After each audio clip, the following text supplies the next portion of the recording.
Hello everybody and welcome back to my channel. If you're new here, my name is Ashley Lanice. I make videos on motivation and spirituality so that you can get the best benefit out of it.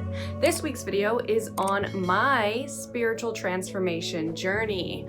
I want to post videos every day for like the next couple of weeks because I feel like I really want to give to this channel and dedicate myself to this channel. So I thought it was only fitting that this video is about my spiritual awakening, because I kind of realized that mainly the only thing that I really talk about is like tips on charisma, tips on self-help, tips on healing, tips on all these different things in spirituality and motivation, but I never have shared my story in full on here. It's been sprinkled through some videos, but it hasn't been like dedicated to a full video. So I'm so excited for you to learn about my spiritual awakening journey.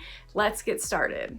My spiritual awakening journey, I would say we'd have to take it all the way back to childhood and talk about how when I was younger, I just remember this one profound moment, and I don't know if you can hear the kids playing outside. I might edit that out, but I'm just going to keep talking over that. You probably can't really hear it, but I just think that's kind of funny because I'm talking about childhood. But anyway, I remember being in elementary school and having this profound moment where I realized I was alive. I was waiting for my ride to come pick me up and the trees looked really beautiful, and I just had this like, wait a minute, like how did I get here kind of realization. And then throughout life as a kid, I was very deep, and I've talked about this before on my channel, but I'm an ENTP if you've ever taken the Myers-Briggs personality test, and ENTPs like to think of endless possibilities and their minds are always going. So as a kid, that was super amplified, and I have a Pisces rising sign. I'm a Virgo sun sign, if you know anything about astrology. If you don't know much about astrology, I'm a Virgo, but it gets deeper than that. My rising sign, or my soul sign, is Pisces, which is my opposite. So having that oppositeness in my chart, I feel like that's, well, I know that that's one of the most rarest placements to have your rising and your soul opposite. It's supposed to be a challenging aspect, but a super transcendental aspect. But as a kid, I always felt like I didn't really know myself either, and I kind of relay it back to the rising and the sun sign being opposite of one another. But Pisces are so connected to the spiritual realm. If any sign is connected to the spiritual realm the most, it's Pisces. Now, some of the other signs would argue with that, like Scorpio, Sagittarius, all of the very philosophical or water signs. Well, Sagittarius is a fire, but they're philosophical. So moving along, as a child, I felt super connected to the universe, and I didn't really tell anybody that. I just kind of lived my life and felt connected. And when I was a kid, I felt inherently destined for greatness, but I ran from it mentally. I was like, nope, like that's scary. I don't want anything to do with that. I just want to be normal. Like, I felt like my soul was too big for my body, and it was extremely overwhelming for me. And so instead, I just tried to shut it out, but I kept getting all of these premonitions. I would even get these visions of the future. I'd get these visions of me being grandiose, and it literally terrified me. Like, I was terrified. Then, of course, high school happened, and I was just going through the motions, still trying to figure out who I was. I was not self-aware at all, but I always felt very misunderstood in high school. I felt like no one really truly understood me. And so then one day, I was in my high school government class. Well, actually, let's back up a little bit. I think the story starts when I was reading books. I really loved to read. I'm actually dyslexic, like I have an IEP and everything. Some people say they're dyslexic, but they're just kind of, oh, you know, that's me, but it's not fully them because they don't have an IEP. But I have dyslexia, and so I started reading because my reading levels were low. I bumped up my reading levels and just fell in love with reading and fell in love with stories and fell in love with these really dominant female role models in these books. I always gravitated towards them. And then one day I finished a book. It was called Thirst. And my boyfriend at the time called me, and I had this whole profound like, oh my goodness, because the end of this book was wild. She essentially saved the world. And so he calls and I'm in this like transcendental state. He's like, how are you? But we got to talking about careers and our path in life and everything. And he goes, well, what do you think you're meant for? And I said, saving the world. And he was like, that's not possible. But then he was curious. He was like, well, how are you going to do it? And I said, and I just remember feeling this cord from me to the universe. I remember feeling like almost like my mouth was moving, but I wasn't the one talking. And he was like, how are you going to do it? And what fell out of my mouth was, I'm going to write books. I'm going to write books. And the books are going to talk about real world issues packaged as fantastical creatures. And it's going to get the world talking about issues today. And with that discourse will come people who will then talk about the issues in the book and be able to talk about the same issues because it will be packaged with fantastical creatures. Because as humans, we need distance to talk about real world issues. Sometimes directly talking about something is too painful. So I wanted to package it as a book, and as you can see right here on my wall is art for my mermaid series, which I then went on to write. So it's not published yet, but let's continue the story. So I had this very transcendental moment then. I wasn't sure what mythical creature I was going to pick yet because I loved vampires, but I wanted to do a new creature. I didn't want to do one that was so used, and I basically was then on the hunt for what creature is it. And I was still super like connected to the universe, not aware yet that I was spiritual. I loved astrology at this point a little bit. Actually, that's wrong. Sorry. See, I'm trying to think and I'm trying to be honest. And also, I kind of want to stop cutting my videos so much. So instead of like cutting that part, I'll leave that in. Some people ask me why I cut my videos so much. It's just like I want it to sound clear and concise, but I know that in order to evolve on YouTube, I need to stop cutting them so much. So thank you for listening to that rant. But moving on to where I was. Where was I though? Hold on. See, this happens in my brain, but I can actually trace back my thoughts really well. So let me think straight real quick. And if I cut this, it's probably because I'm just cutting a chunk of time for me to like go back to my thought. Oh, okay, the creature. Wait, no, there was, okay. The astrology, that's what I was talking about. So at this point, I actually didn't like astrology because every time I looked up Virgo, it called us worrywarts, and I didn't feel like I was like that, or maybe I was denying that side of myself, and I just didn't feel like Virgo exactly explained who I was. So my Hungarian grandmother, she was super spiritual though. Every time I went over to her house, she had crystals all over the place. She loved numerology, astrology, all of that stuff. Actually, if you see this red candle right here, that was hers. I don't ever light it because it was hers, and that's like her candle stand. It's kind of hard to see, but yeah. So back to where we were. Where were we? Hold on, I know where we were. Back to the book because it ties into my spiritual transformation. I knew I wanted to write a book. I didn't know what creature. And then I was in my government class one day, and I feel like it's so ironic I was in a government class because I then went on to study political science in college. But I was in my government class one day and I was just standing there, and out of nowhere, I felt this like energy hit me, and it just said mermaids, like mermaids. And as soon as it fell into my brain, I surrendered completely. I was like, that's it. Like there was no if and but or none of that. It was like mermaids. Mermaids, yes. And the reason why is because I always felt connected to them. When I was a kid, people would tell me that I had mermaid hair. I actually curl my hair for my videos, but my hair is naturally wavy and it's very long. You can't tell because of the position of the camera, but it's super long. It goes all the way down my back. We've always had, me and my sisters, we've always had really long hair. We're Italian Hungarian on my dad's side. That's all he is. My mom is like Irish and English, Polish, German, Scottish, all of that, but we have strong Hungarian Italian roots. And so when I was younger, people would call me and my twin sister a mermaid because of our wavy hair. And when it fell into my brain, I was like, that's it. So then I started the march on doing research for mermaids because I didn't want to just make a mermaid book. I wanted to make the mermaid book that set down the foundation for mermaid stories.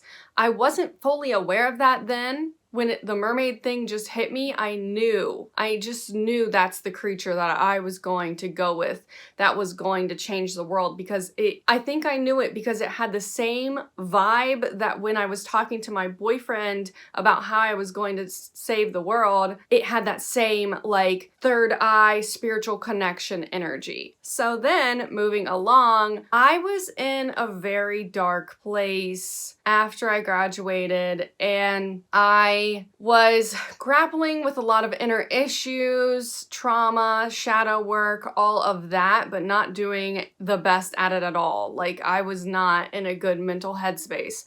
But what kept me sane was the book. Having the book, and this is what I think about your purpose. When you go on the path of your purpose will be the anchor that keeps you afloat, that guides you out of things, through things. Having a purpose, just being attached to it, doing it every day, even if you don't feel like you're giving it your all to the best of your ability, just having that attachment, because I was dedicated to it, but I don't know exactly how much. Like, some months were different than others. I mean, I dove into it though. I have stacks of notebooks. Like, I'm not even kidding you. Like, this tall. That's not even all of it. Like, the main stacks of, I mean, my notebooks are insane. It's crazy how many notebooks I've filled up with ideas. I definitely did dive into it, and I studied mermaids for years. If you saw all of the research that I did, because I wanted to know about mermaids. Where did they come from? How did they start? Do you know the original mermaid story, if I were to ask you? My bet is you probably don't, because most people don't know where mermaids actually started from. Who's the first original mermaid? Now I'm getting on my mermaid rant, but yes, so I continued working on my book through having jobs and grappling with just not being in the right mental headspace. And so I got writer's block to finish the book because I felt premonitions, these extremely strong premonitions from the universe of where it was trying to guide me, the topics it was trying to talk about through mermaids, because mermaids are icons for seduction and women's rights. And I was like, I know where the universe is trying to take this, because think about it, like, mermaids are literally like iconic for the divine feminine, right? So I was like, I know where the universe is trying to guide me, and me and the universe were fighting, okay? I was like, no, I don't want to go that way. But it was like the best idea. I was being pulled. I felt like the universe was dragging me to write this story a certain way. And I loved it. I wanted to, but I was scared. I was scared because of all the premonitions that I got of how world-changing my story was going to be. So I just stopped writing. Then I decided to go to school for graphic design because I love to draw. I've always been very talented at drawing. And I go to school for graphic design, and I'm not in the right headspace. And I loved my English class more than any other class, more than the design classes. And so I was going through a lot, and I was going down the wrong path, and I was very mentally toxic. And one day I was going to my drawing class, and it was early in the morning. My teacher actually told us to do a practice drive to the class because it was farther away. I didn't do that because I was going through a breakup at the time with a different boyfriend, and I was singing sad songs and taking the breakup really hard. And I think we had gotten back together that night, the night before. And And so I turned, so here's an intersection, right? So there was an intersection, I hope I'm explaining it right. Let's say like this, right? My car's here, this is a road, okay? And here, I'll use some sign language. This is a car, right? This is my car, and this is the road right here. And I'm looking to see if I can go left, right? I'm like trying to look over the trees, there were bushes, the road was super hilly, and I didn't have my sunglasses, and the sun was like beaming in, and so I was getting impatient because there were like points where I could have turned.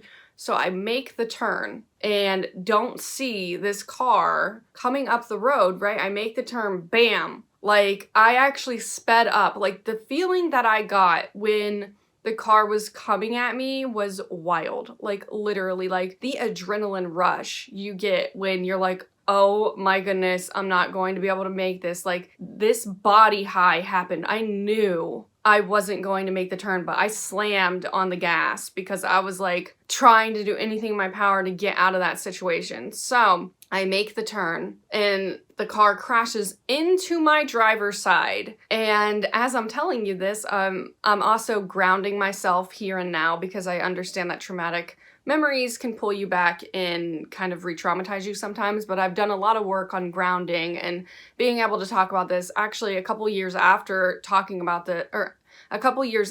this happened, I wasn't able to talk about it without crying, but this was in 2017. So I make the turn, boom, right? And I just remember the car shaking, the window breaking like a spider web. Siri is still ranting on about how to drive. The, what's it called? The airbag exploded in my face and I passed out.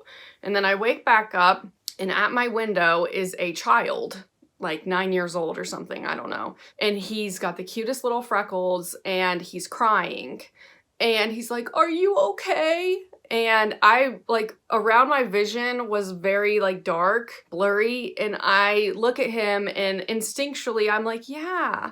But then I'm like, where am I? And I look around and I can't see my leg because the car is indented in on it, my left leg. And I try to move my toes. I could move my toes, so I'm like, that's a good sign. But I try to move my leg, my left leg, and I can't move it. And so I couldn't move my leg. There was a little bit of room under the indent, but I couldn't move my leg. I could move my toes. And I'm like, okay. And I think I passed back out again. Well, no, his father was there and he was like, "We're calling 911, ambulance, the whole 9 yards," or whatever. And they were okay. The family, the father and his 2 sons were fine, except they were extremely shaken up by the whole event. And they were in a minivan, so that's probably why they were okay. And I was in like a sedan, I think that's what it's called, a little car. I wake back up to a police officer at my window. They can't get the door open. I don't really remember that part, but I passed back out again. I remember being put on the stretcher and I saw a bunch of neighbors crowded around trying to like see what's going on or whatever. And then I passed back out again because I was in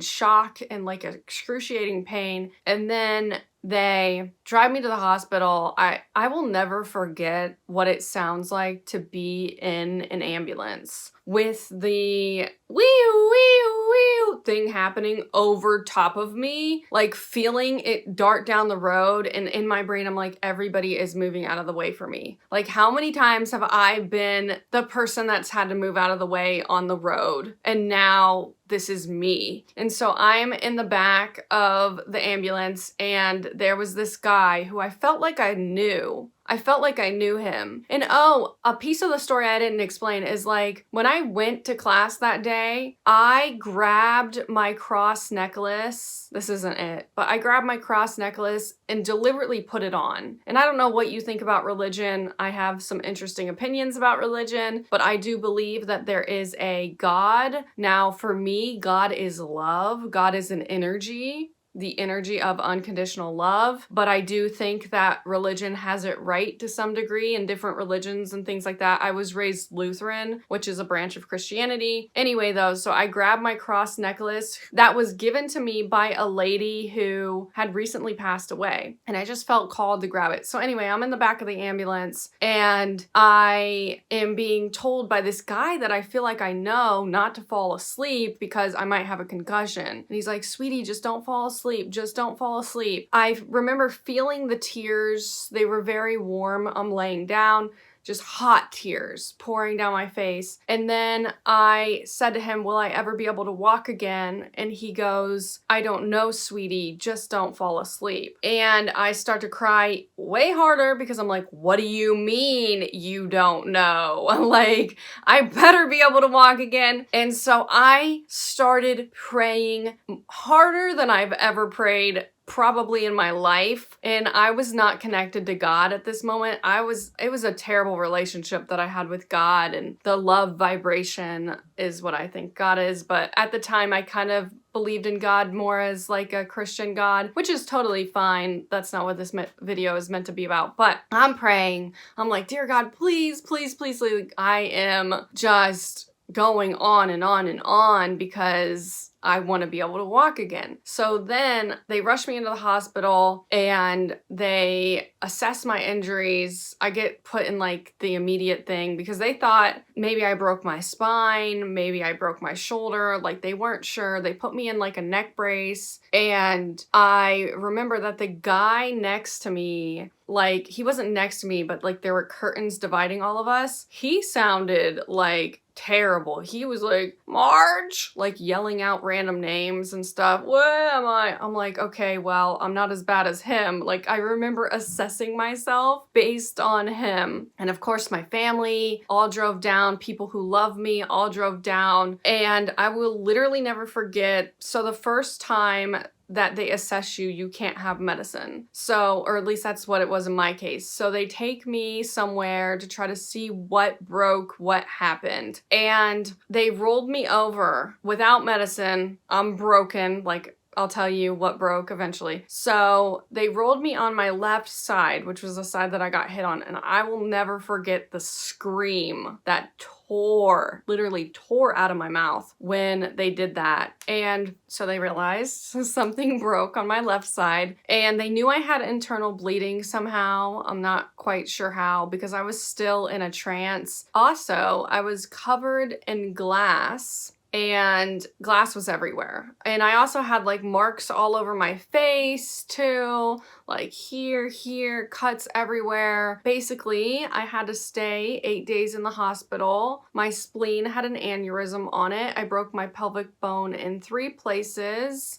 and I broke both pelvic wings and then another part of my pelvic bone, because if you think of the pelvic bone, it has 2 pelvic wings, and then there was like something down below that also broke. And so they told me that if I didn't get surgery on my pelvic bone, then I wouldn't be able to walk again, or there'd be like the lowest chance to be able to walk again. So I'm like, we're doing surgery. So they put in a screw. I'll actually put it up on the screen right here, a picture of my x-ray, which will be very exciting for me to find on my computer. But anyway, I'll put up a picture. They put a screw in me that was 6 inches long, and then they put another screw in me that's like 3 inches, and they're both infused into my spine. They will never be able to be taken out. They also don't have any complications either though. So those needed to be put in me for my leg to be able to heal and me to be able to walk again. My spleen had an aneurysm on it. They debated taking it out, but they said if they took it out, then my immune system would be compromised really badly. I'd have to be on like medicine every day and all this, that, and the third. So I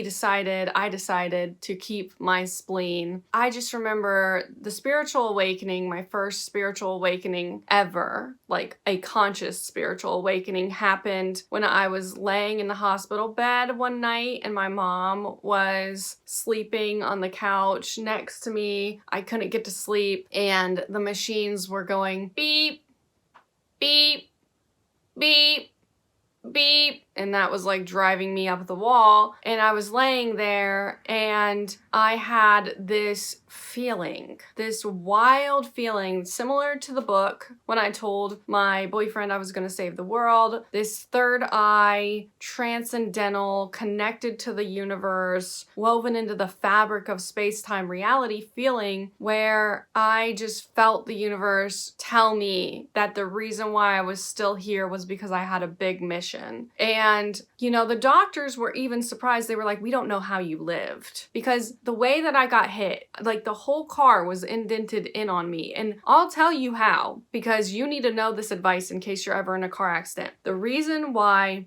and I'm getting goosebumps right now, but the reason why I lived is because I got advice from a friend once. She told me that if you're ever in a car accident, don't tense up, loosen your body. Just like one random day, we're just hanging out. She told me that because she had been in a car accident. It was a smaller car accident. So I always remembered that. In your brain, you think you're not going to remember that, but your brain will reach at anything. In that kind of moment, since I've told you this, you have nothing to worry about. I mean, granted, give or take, but God forbid you're ever in a car accident. But if you are, your brain will cling to that, because if you can get your body to relax when another car's hitting you, then you're not going to get injured as much. And so when the car was coming at me and hit me, I loosened. I literally remember I just let my body just like flop. And it was something that my body just did because of the high. Like I can't even explain it really. So anyway, I told them that. And they said that's probably why. And the fact that I'm so teeny, also, I'm small. So that helped as well, because if I would have been any bigger, I probably would have got way more hurt. So anyway, back to the story. I was really grappling with, why am I alive still? And that day in the hospital, I had a spiritual transformation where the vibration of love, unconditional love, God, whatever you want to call it, came to me, not as like a physical thing necessarily. I mean, it's hard to explain, to be honest, but I felt that God, the love vibration, unconditional love, came to me and told me that the reason why I'm still alive is because I have a mission. I have a book to write. I have things to say. I have things to do on this planet. I have people to influence. And I just felt this wild, crazy feeling like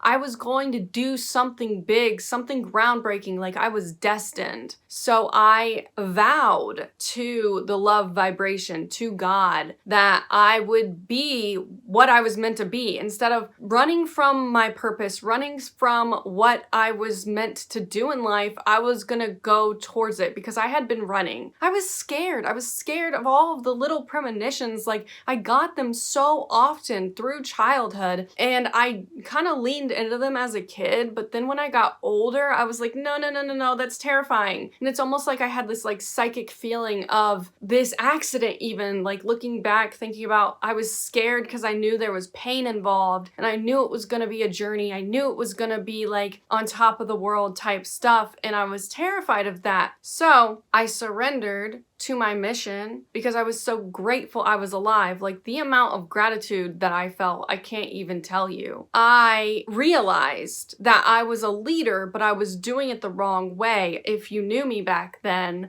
I was egotistical. I was bold. I've always been very bold, but I was cocky, arrogant, egotistical. I was manipulative, and I was just not the best person. And I knew that, and I knew how to navigate it, and I knew how to get away with it, even telling somebody that. And if you're watching this and you knew me back then, I'm very sorry. Maybe you don't believe me, but I am very sorry if you were ever affected by my energy back then. I hope you can see that I've changed. So I decided as I was healing, because it was a 3-month process of healing after the surgery, and I had this huge packet of rules. I wasn't allowed to go up steps. I wasn't allowed to lift anything heavy. I wasn't allowed to get injured at all because I was on a blood thinner. So I had to drop out of school, and I was very devastated by that. But when everybody came, and this was even before the premonition, when everyone came to see me, they kept saying, well, now you can finish your book. Look at this as a good thing. Now you can finish your book. And that saying coming from people like my grandma, like, now you can finish your book. Now you can finish your book. Now you can finish your book. It was like screaming at me because it's almost like I went to school to avoid the book, to avoid the mission. And so then I had months and months of healing, and I realized the reason why I couldn't finish the book was because I was doing things the old-fashioned way with notebooks. I had a plot. I knew my direction. I knew how I wanted it to end. But when I went to write the ending, I'd have this notebook open and that notebook open and that notebook open, and oh my goodness, I forgot about the plot point in that notebook.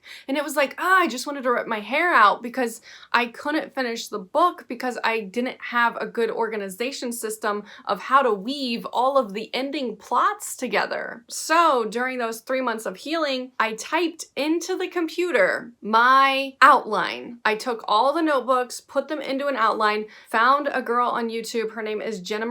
She has a channel. She's incredible if you want to become a writer. I will link her in the description box below. Anyway, I found JENNA. My uncle gave me a book called Ego is the Enemy, so I started to read up on ego and up on charisma and things like that. And so I knew I wanted to start a YouTube channel. I knew that, but I didn't know why I wanted to start one exactly. But it was one of those things where it was another one of those premonitions, my purpose coming to me, telling me that's what I needed to do, that third eye energy connection. So after the painstaking months of healing, realizing I needed to get my mental health in check, I was able to take my first shower without having someone carry me up the steps. And it was excruciating because my leg hurt a lot. Like I had to relearn how to walk. But the first day I was allowed to walk again, my muscle actually didn't fully forget how to walk. It was very feeble. It was crazy, but we can skip that part because I want to get to the spiritual awakening. So I get in the shower, and for the first time in 3 months, I am able to take my phone with me because when people carried me up the steps, they didn't bring my phone because I could hardly get anyone to carry me up the steps. So anyway, my first shower, I play my playlist, my same musical playlist, and the songs are so sad. And after having this whole experience, after being grateful for being alive, I was like, what? This is the same playlist I listened to the night before my accident. And I'm like, no, I cannot be brainwashing myself with this kind of stuff anymore. It's like Atomic Habits, if you've read the book, like little things add up to your reality. So instead, I decided to grab my phone, and in YouTube, I typed how to be confident on camera because I wanted to start a YouTube channel. And that led me down a rabbit hole of realizing I had no idea what confidence even was. So I studied confidence, and then I found Charisma on Command, and then I found Gary Vaynerchuk, and I found Aaron Dottie, and I found all of these mentors, these motivational and spiritual mentors. And so my first spiritual awakening was the car accident and surrendering to my purpose. But then after the accident, after relearning how to walk, I started having all of these ascensions, is what I called them and what people in the spiritual community called them, where basically you have these spiritual epiphanies and they elevate you into new timelines and into new realms. And when I started walking again, I told myself and told everyone, I'm not going to take any step for granted. And I started building on Instagram. I started the plan before I could walk again, but then I dove into it when I could walk again. And I decided to share online motivation and to share about astrology because I was really into astrology at the point of my accident. I kind of skipped that step, but I dove into astrology. Actually, I was motivated by love. I have a thing for Libras, or had a thing for Libras. I don't know how you want to call it. I also have a Libra stellium in my chart. So if you don't know what that means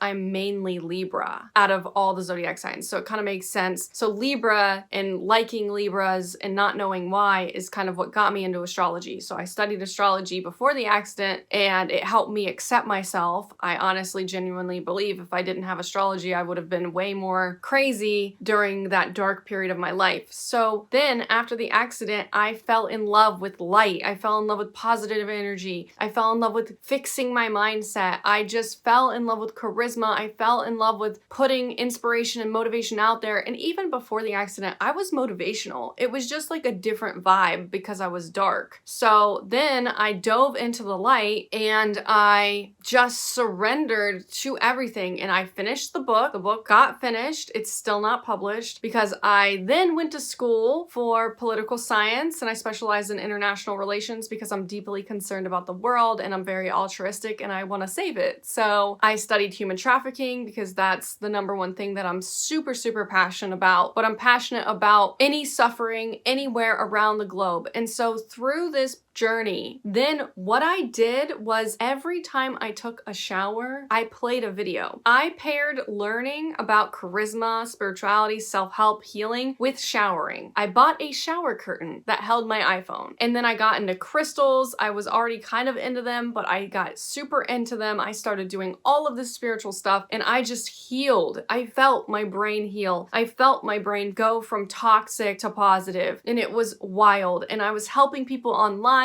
I never imagined my Instagram was gonna take off like that, was gonna grow like that. I wanted it to, but if I could go back in time to that girl in the hospital and tell her that I inspired people, that people have called me their hero, their life hero. Literally, I've heard that so many times, that I have changed them and made them see a positive outlook. She would literally not believe that. But basically, those are my spiritual transformations. Really, my car accident was the first thing. But then I just fell into my passions and I'm still doing that. And that's why I want to make weekly videos or videos every day for a certain amount of time, because I just feel like I need to dive into it because I was listening to an Aaron Dottie meditation. And if you don't know who he is, I'll link him down below. But I was listening to a meditation and it was about your purpose. And it told me that I need to make daily videos on YouTube because basically I healed my mentality in the shower, right? And I used the shower as my sanctuary. And I would step out of the shower feeling like I left a time machine, feeling like I did so much internal work. And then I was like, I want to help people do this because the sad part is I felt like I was so mentally toxic before the car accident that there was no hope for me to change. I felt like I was doomed and there was no way to fix me, which is really sad that it took almost dying for me to have that kind of a transformation. So I actually want to start a company around healing because I want to help people heal, but I want that, the desire to help people heal, to be the foundation of the company, to be the number one aspect, because I don't want it to be money motivated, which is why I haven't even started it yet,